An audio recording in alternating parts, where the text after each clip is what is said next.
We will now have Kris Shah, who is the co-founder of Baylis Medical. He's also the Entrepreneur of the Year, Ernst & Young 2011. A privilege to have him. Kris is co-founder of Baylis Medical Company, which is a leading developer, manufacturer, and distributor of specialized medical devices. They specialize in interventional cardiology, radiology, and chronic pain devices.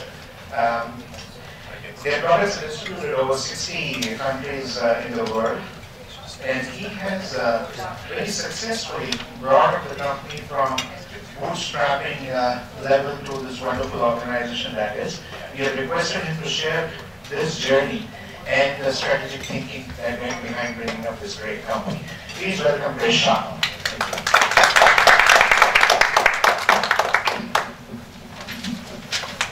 Thank you for very kind words, Lily. So first of all, I'm normally used to a little more technical kind of presentation, so it won't be nearly as animated or exciting as Adrian's talk. So I can apologize for that in advance. So it's also to lower your expectation down on what you can expect. So I'll try to talk a little bit about it in kind of generic sense of bootstrapping an organization and how to build a kind of long-lasting performing organization that has some strategic value that can carry on. So I'll talk a little bit about, go from the outline. So I'm going to talk a little bit about what is strategic thinking, process how to think strategically, and I'll kind of go through a little bit about Baylis Medical and how some of the growth strategies were implicated by some of the strategic decisions we had to take along the way. And I'll use our example, talk about Baylis Medical purely as a means of an example to get an idea across. I don't need to be talking about us in particular per se. And then hopefully leave some time for a Q&A. So in our way of thinking, strategic thinking in most basic sense is about analyzing opportunities and problems from a broad perspective and understanding the potential impact of actions might have on long-term outcomes. So it's really the strategies can impact long-term outcomes, so what you're trying to achieve versus something you can achieve in a little shorter time. And why is strategic thinking important? And Adrian touched on a lot of that. First of all, having a clear vision of where you want to go and having a mission really enhances your corporate strategy. It makes the decision-making process much easier on if you know where you're headed and where you're not headed at the same time. It helps you make smarter long-term decisions that can achieve 2, 3, 5, or 10 years from where you want to end up and help you achieve towards that. And one of the key things in this day and age, I would say, is that it gains employees' commitment and support towards the decision. And by employees, what I really mean is all people that have input into your organization. It could be suppliers or customers. And if you have a strategy where you're headed and people can visualize that, generally will help to articulate the message and they'll help you get there. It also boosts group's performance and maximizes business results in long term. And fosters a culture that supports fresh thinking along the way if you're sticking to your kind of strategic initiative. So I know it's a lot to take in. I'm going to come back to this at the end, say how some of the things we did kind of help foster this, or things that deter from that.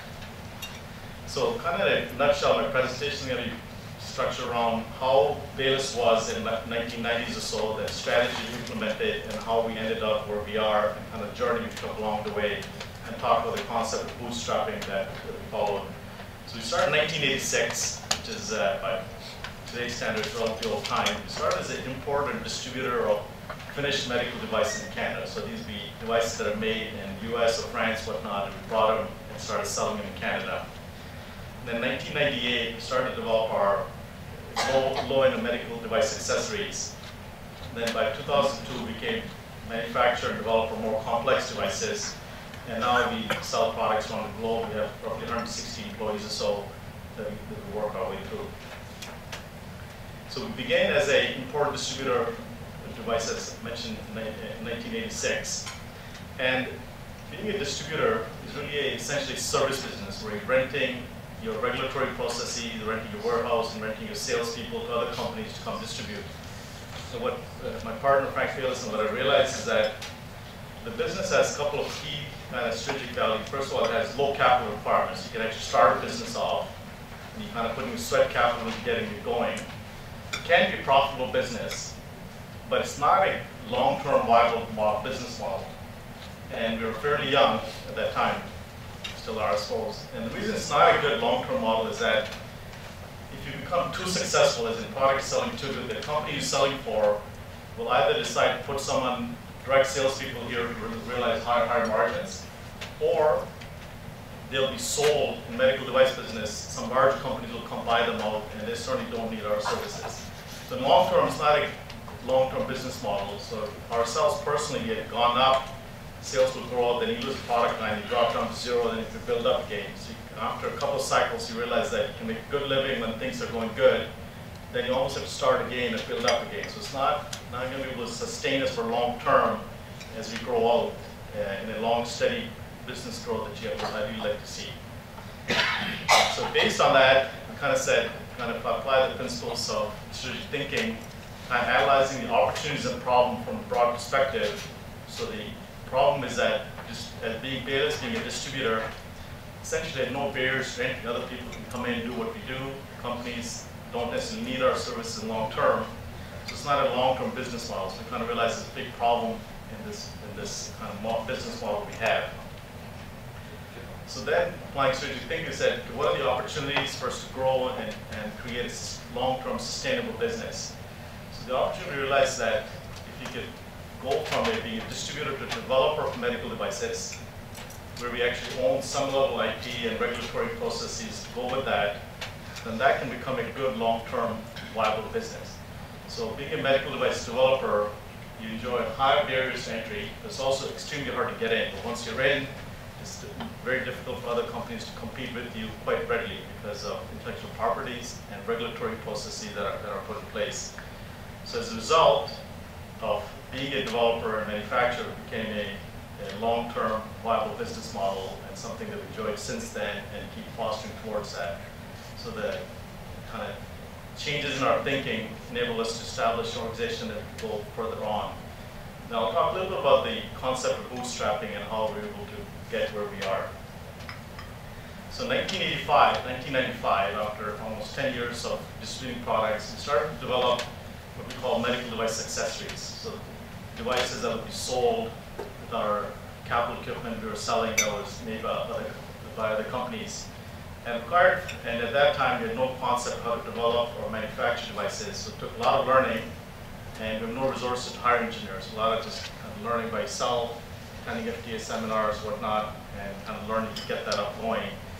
And it took 3 years to get our first product developed, and we started selling in 1998. Then by 2002, 4 years later, we had become developer of much more complex medical devices. These are pictures of a couple of our systems that we sell, which are not really relevant for this talk at least. So we came from a kind of accessories to more complex devices. Then now we have a couple of offices in Toronto and Montreal. We distribute roughly 60 countries, 160 employees or so that by having a kind of steady business model, we're able to grow ourselves as opposed to being in a distributor model where we're going up and down constantly. So the end result was that we were able to create a competitive advantage for ourselves. For Baylis, competitive advantage really came from delivering products that had clinical value to our customers, which are physicians and ultimately the patients that pay for the service. And innovative products that can deliver value, that can be sold at a premium price really became our competitive advantage. And we do everything to foster that in terms of R&D or manufacturing or sales or clinical support models that help deliver higher level value that we can charge premium products for, premium value. So kind of applying the strategic thinking to more fundamental levels of both financially and operationally. So throughout the process, our company was financed organically. So initially from our sales from our distributed products, then from accessories and larger products we started selling. So we'd sell that, make some profit, and do R&D and grow from that. So we're inherently organically funded without need for venture capital. And so it has some pluses and minuses, which I'll go through the values of this process to go through. So at startup, the sweat equity of founders was it was used to market finished devices in Canada. As I mentioned, it's a service business. It doesn't necessarily take a lot of capital, but it does take a lot of running around and putting processes in place and developing relationships with customers. Something we did and kind of build that up. In the early stage, revenue came from distribution of other companies' product. This in turn financed our initial development and commercialization of large complex devices as we started growing. And kind of thinking operationally, for a profitable business, a number of aspects of business must come together. We always kind of think of strategy and mission, which is all very good, but at the end of the day, all these things that we apply to every single aspect of our business. Because dying or having, for instance, getting a good product, selling it, supporting the customer, but if you don't collect the money, your receivables go out of whack, you will lose cash flow and you'll be dead. And dead is dead, doesn't matter how you get there. Okay, so there's a number of ways you can die, but in order to succeed, every single thing must fire cleanly, or at least you're able to fix all of those things to be able to survive in the long term. So when you hear about companies that go under, they go under for a variety of reasons. For cash flow, inventory buildup, or lack of customers, so they lost some salespeople, or they bought too much of the wrong product. Baylis was in trouble for having wrong physical distribution strategy, of having too much of wrong products at the wrong time. So there's a number of reasons companies can go under. So kind of the strategic thinking has to be applied to every single aspect of your business to survive in short term and to grow in long term. So I'd like to say the single aspect not working will and does lead to downfall. Okay? So you need to apply strategy not only to your business model, to your end product that you're trying to deliver, but all aspects of things that you're doing.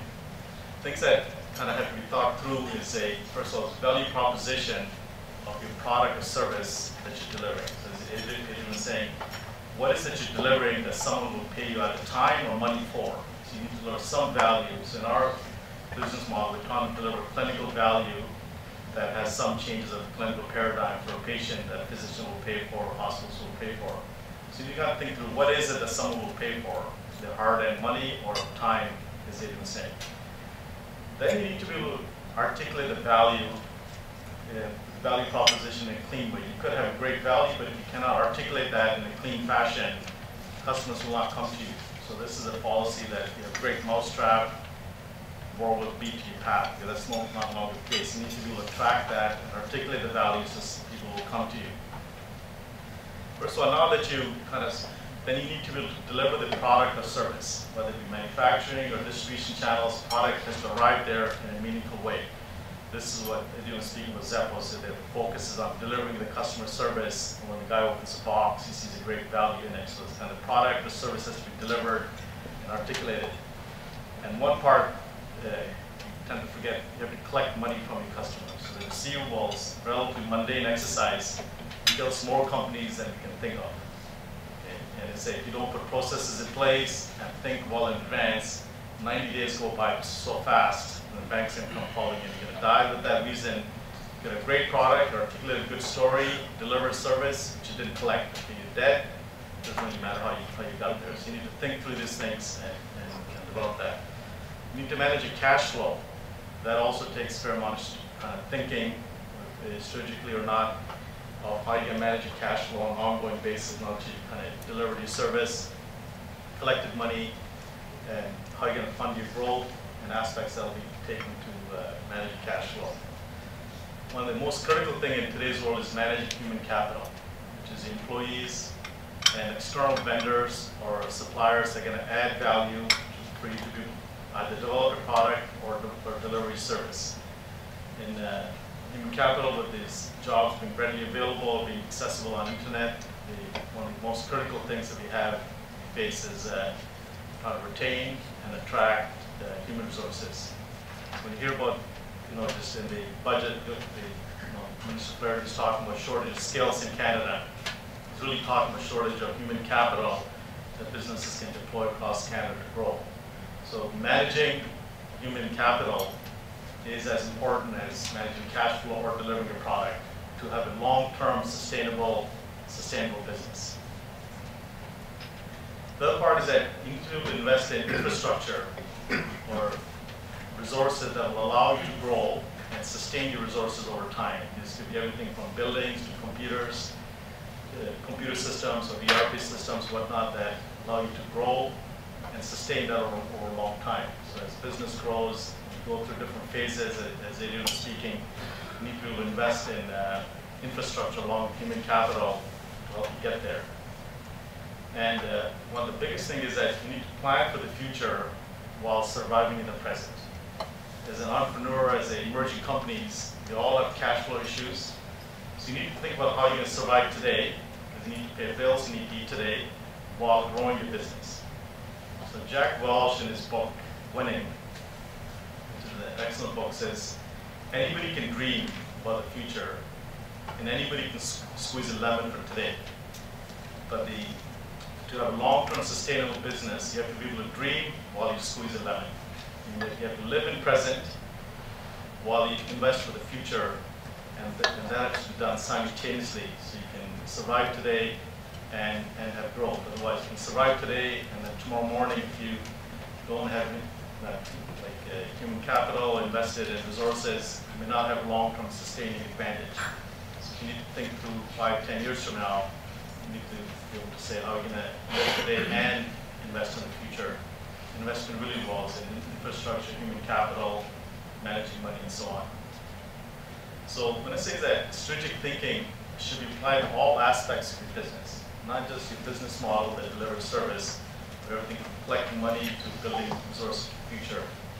And as I mentioned before, not collecting money, mundane as it is, will kill you, and it does. A number of companies that go bankrupt because inventory built up, or cash flow killed it, or they weren't expecting some aspect that came out of the blue because of cash flow issues, will have detrimental impact. So that's just one example of things that can have long-term impact, long-term negative impact, or get in the way of long-term establishing business. So in our business, as I was mentioning, kind of the bootstrapping, it started from distribution business to developing low-end devices to high-end devices.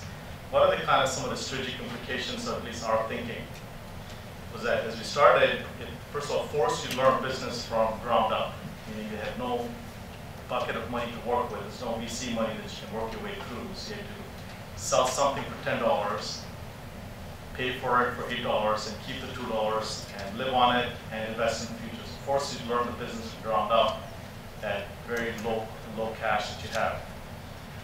At least in our business, at least most critically, forced us to learn on how to sell to physicians before we started developing our own products. So we had a good sense of how we can articulate a story, what the product will have to have that we're developing that we can sell to that.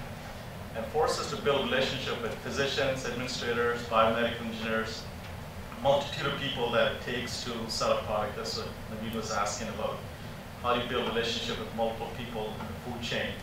So it forced us to do that from ground up, because as you're selling, you need to sell physician, administrator, OIF and whatnot, and build a story to be able to articulate that. And all of these things came in very useful as we grew our business, because we had a solid understanding from ground up at a low level. And in the early growth phase that is going on, we learn how to engage physicians in a meaningful way. It's not just bring a box of donuts or lunch to say, buy my product because I'm a nice guy, but how do you engage them intellectually? What's going to get them excited to come talk to you? These are busy people. Why should they buy your device over someone else's? And how to articulate the story that they'll understand. And forced us to learn that before we started spending big money on development. And the other key thing we did was by seeing the companies that were distributing for, on which ones were successful and why. What were they doing that enabled them to have a good market share of the product, and which ones were failing. We kind of developed a pattern of what things were working, what things weren't working. So by and large, everything we do today, I can point to, we saw one from Delmar, Kruka, these are the companies we're selling for, things that were doing good, and we were able to borrow that and implement it. So we didn't really essentially invent a lot of new processes, we just kind of borrowed from what these guys were doing and did the good things, and we saw something bad being done, so okay, that's one thing we're never going to do. So we kind of learned from that. That helped us grow our business.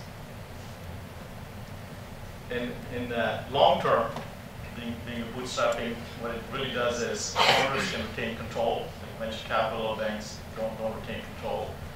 We're able to execute for long term, and all parties have a common goal that you're trying to grow towards.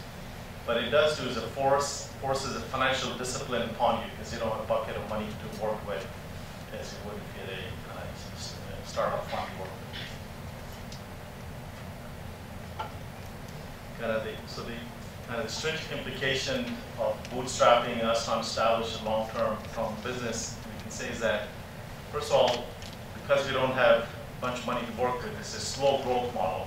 That's why you see it started in 1986, we're almost 26 years into it, and then we're hopefully still growing, but still at the very early stages of growth in terms of medical device companies.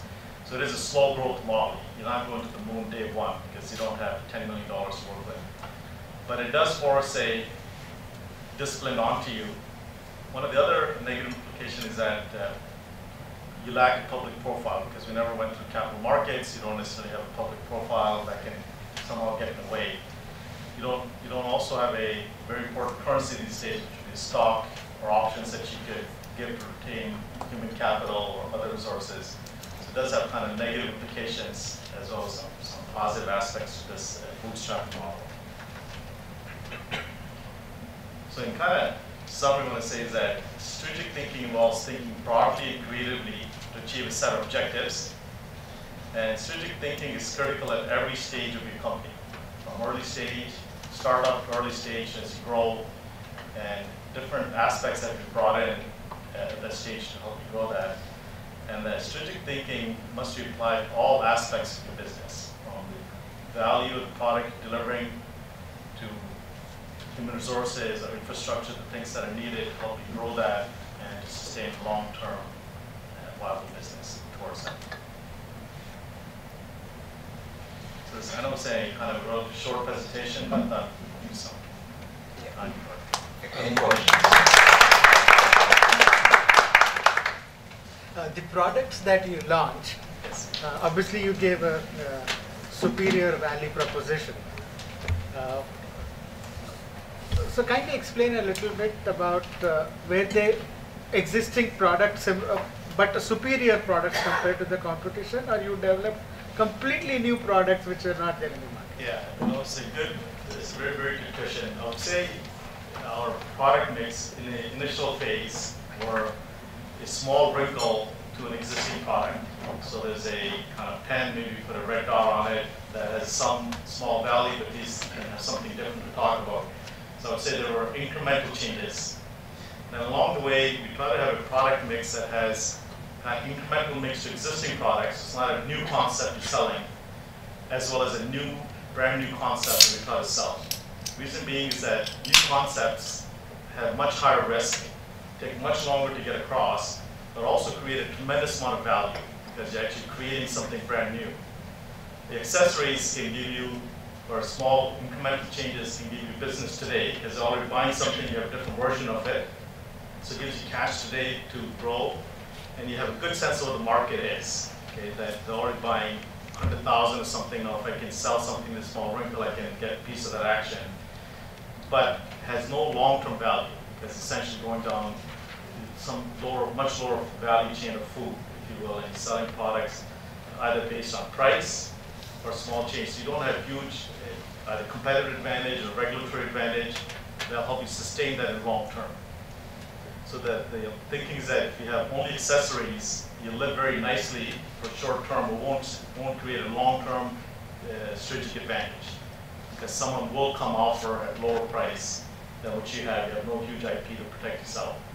New concept products on this side will give you a lot of IP protection, regulatory protection that can sustain you over long term, but do take a lot more capital, time, and inherently risky. You may have to do 3 of those before one is successful, because you're really going in uncharted territory.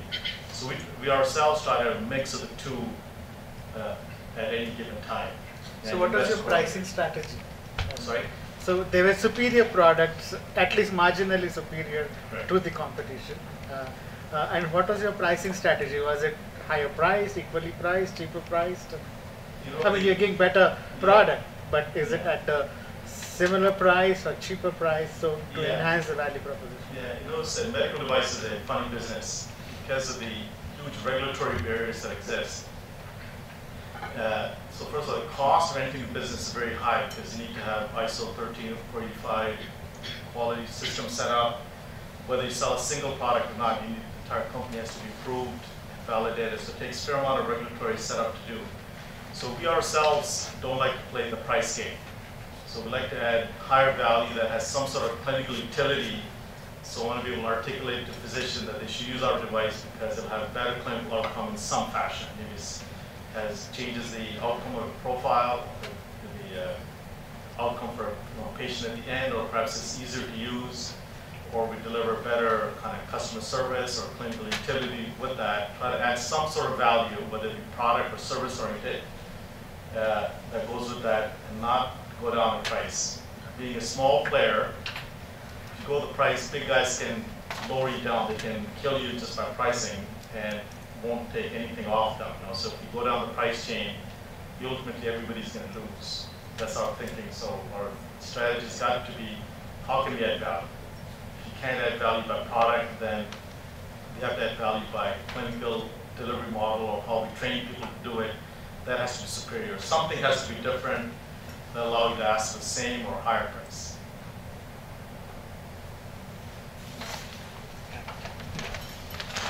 You mentioned twice the fact that collection of these receivables was something that you had to do. If I listened to Adrian, and it sounds like none of your customers are in that circle of trust. Well, the reason that we didn't actually have a problem with the collections per se, the reason I brought that up is that most people in the start business, at least in the starting phase, don't think of that as something they need to think through strategically. And the point I'm trying to make is that small aspects can kill you, and collection money is just a means of example. Another one could be if you have a product that's packaged badly and it doesn't arrive to the customer, okay, that's going to kill you just as well, just as fast as anything else, even if you had a great product that you can't deliver to that. But just kind of using it as an example towards that. And you have to keep in mind whether the customer trusts you or not. The person paying the bill is not the one you have a relationship with. So in our case, we sell to the physician. The person paying the bill is someone in receivables that's way down the chain that we never ever see. And they have their own processes to deal with. So someone else has to have to deal with them. And they don't know us from the hole in the ground. And unless you have a process to collect that, that'll most likely be true for most organizations. The person who's cutting you check is not the one you're in a relationship with. Kris, Go ahead. one quick question. Is there, are there one or two things that you might do differently looking back? Are there one or two things you might do differently looking back? What might those be? Yeah, as we said, we made a lot of mistakes along the way, and a lot of things we would do differently. One is that we realized a little bit too late that we have to go down south of Canada. I think we spent far too long, early stages of our life on selling Canada, and realized it's a huge country. The sales cycles are very long, the money's very tight. You're really selling to 12 regional or 10 regional governments that have their own decision-making processes. So we should have gone down south to U.S. much faster than we did. I think there was one big mistake we made. And second is that perhaps we were a little bit too cautious as we were investing. We should have invested more in sales and marketing effort down south than we did across Canada. We spent those enormous resources on set up offices in Calgary and Vancouver. We would have gotten 10 times our bang we had set up in New York and Boston or Chicago much faster than we did. So I mean, we believe we made more than our share of mistakes. So I can't go on and on with the mistakes we made, but there's a number of them. The other one is, I would say, is that we perhaps didn't invest in infrastructure fast as we could have as our business was growing, and that always lagged. And that was partially because we didn't have that much capital to begin with, so you have to kind of sell something, collect money, then go into it, so that slows it down. But had we had greater investment in infrastructure, we could grow faster than we did. those are a couple of big ones, but there's no shortage of them. Kris, I just have one very Yeah. quick question. Regulatory challenges. Yes. You know, in today's world, I think Yes. we're just overburdened with No all doubt. sorts of new regulations in relation particularly to medical devices. How does that sort of impact the development, the business, Yeah. just in terms of, Yeah. of growth, you know, and profitability? No doubt. I think regulatory burden, at least for medical devices, is growing by the day. Okay, every day there's new regulations. And believe it or not, Pakistan and Egypt, of all the countries, just came out with new medical regulation. And you think they have They're enough following problems. Canada, you mean, huh? Yeah, well, you think they have enough issues to deal with. So Yes, exactly. it's a changing world, and regulatory regimes are getting harder and tighter all over the world. It's kind of, regulatory is a kind of double-edged sword. First of all, it's very hard to deal with, so it takes time and energy. On the other side, once you have it, you have some form, a little bit of a monopolistic to a certain extent that other guys cannot get into. So prices don't necessarily get eroded that fast. The competition can't come and kill you overnight. You'll see them coming because the issues they have to deal with. So it's really a double-edged sword. And our kind of strategy has been that we're in this for long term. So we're going to be making devices 20 years from now. And if regulatory is a new world we need to live in, then we need to invest in that and grow our expertise and be able to fathom that in a meaningful way and not be afraid of that and challenge that. So for instance, ourselves, Japan is a big regulatory hurdle. So we kind of tackled it 3 years ago, and we just got our first product approved last October, and we'll start selling sometime later on now. After 3 years of a long slog of learning about Japanese system, going there a number of times to learn about how things work and how to get things approved, following that. So our kind of strategy has been to invest more in it, so we can be ahead of the curve and go ahead and learn it for markets so we can sell it, which is really US, Europe, and some of the other developed Asian countries, and not try to do soup to nuts in other countries where we can't necessarily comprehend the system that well. So it is kind of a double-edged sword, which is, if you're going to be in it for long term, they need to invest in that, learn it, and learn it from the ground up. So we try to have not just our regulatory department educated on it, but myself, other R&D engineers and whatnot, so we can deal with it in a very, very effective manner. And the other thing we had to do was think about regulatory cycles much, much earlier than we would have otherwise. Right. So right before the product even begin, you have to think of the regulatory aspects of that. Now, along with regulatory, what's changed now, at least for device world, is compliance of day-to-day of manufacturing or issues that have to be reported. And what's changed in that world now is really that regulatory bodies around the world can communicate with each other very effectively over the internet.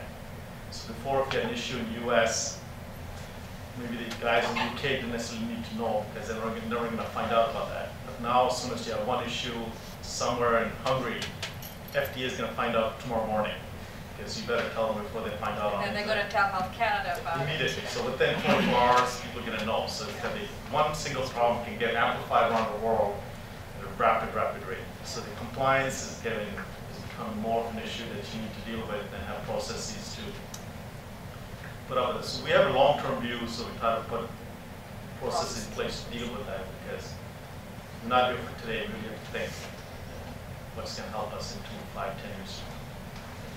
So my question is, how did you decide or come up with the product mix that you have today? Was it something that you had expertise in, or you had exposure in? Like, what was the rationale behind that product mix?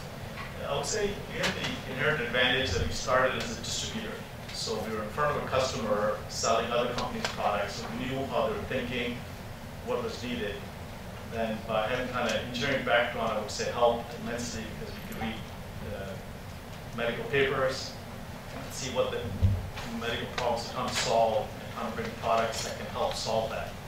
So we try to marry the customer aspects along with engineering to deliver that. And it's a very tricky thing to say what products to do. So to say you have products that are kind of accessory oriented, products that are brand new concept. Accessories are somewhat easier to comprehend, because you can see the buying, pen, can we sell a sort of red pen, can we sell a blue pen? Okay, you can think about those issues much easier. Brand new concepts are much more complex to think through. And the sad reality is this, that if I look at the three of the most successful, commercially successful platforms that we developed over the last 15 years or so. If I went and asked our physicians before we did it, would you going to buy one, or is this useful to you? All of them said, no, this is a terrible idea. No one's ever going to need it. So we all started negative, but we said, why do we not need it? But then when you look at the literature, anatomy, human anatomy, I should say, and the current delivery of therapy at that time, you got to say, we can do something better here, and you have to persevere through that. So it's tricky, in our case, being on the ground floor, because we're selling to them, you get a kind of deep understanding of what's going to help. But even then, it's not an exact science. You will make a mistake. But in our view of the world is that it doesn't really matter if you make a mistake, because now in front of a guy, he says, look, that's not what I want. Now you can actually ask him, what is it that you really want, and come and change fast. So long as you have the ability to adapt and change quickly, it doesn't really matter if you start out with the wrong concept, as long as you can fix yourself quickly. If you stick to the wrong idea for a long time, because that can have long-term detrimental, but you have to be able to change quickly and adapt. So we don't worry too much about, do we have the right fix, is the right thing, okay, key things to get out, to start selling and let the market validate you, and if it's not right, fix it quickly. One last question from Stuart. I was interested in, I know that you have a relationship with Sunnybrook, but how has your growth possibly accelerated through the use of relationships with universities or colleges? Is that a strategy used? At least for medical device world, for us it's been immensely helpful to be in Canada, to be able to work with some of the key centers, like some of our products we develop at Sick Kids, the Dr. Benson, have been extremely helpful. We develop an awful lot of products with Sunnybrook, where we develop a concept perhaps, and we do testing or do a lot of animal work or kind of concept work with them, and take it in initial clinical work. They have an awful lot of hardware that we don't have access to, everything from animal labs to MRIs, Nexus systems that we can use. They have access to a large hardware system. More importantly, they have a huge kind of advertising value if you think in a kind of broad sense, in a sense that if we can publish with a physician from Sick Kids or UHN or Sunnybrook, that's going to carry weight around the world. These are very well-known guys in the general sense. So I would say working with local universities has been critical, and we could do more of that. Canadian universities don't tend to be as entrepreneurially oriented as US companies, so it's harder to get in and work with. But those we have worked with have been extremely helpful. And I would say in Canada in general, not all, but most, it's a fair chunk of physicians do have kind of nationalistic feeling that they want to help Canadian companies out. So if you can play the Canadian flag angle, it does help, I think, to get that across and have them work with you to carry it forward. So for us, I think it's been critical, almost absolutely necessary, and it would not have happened without that. We wish we could do more of it, and we would. And we certainly could not do any of our major product lines had to be worked with local physician. And being local helps immensely because you can, for instance, work with Sick Kids, Sunnybrook, look at a problem, come back to your office, fix it, go back tomorrow morning and test it again. Something you could not do if you're in Cleveland or Montreal.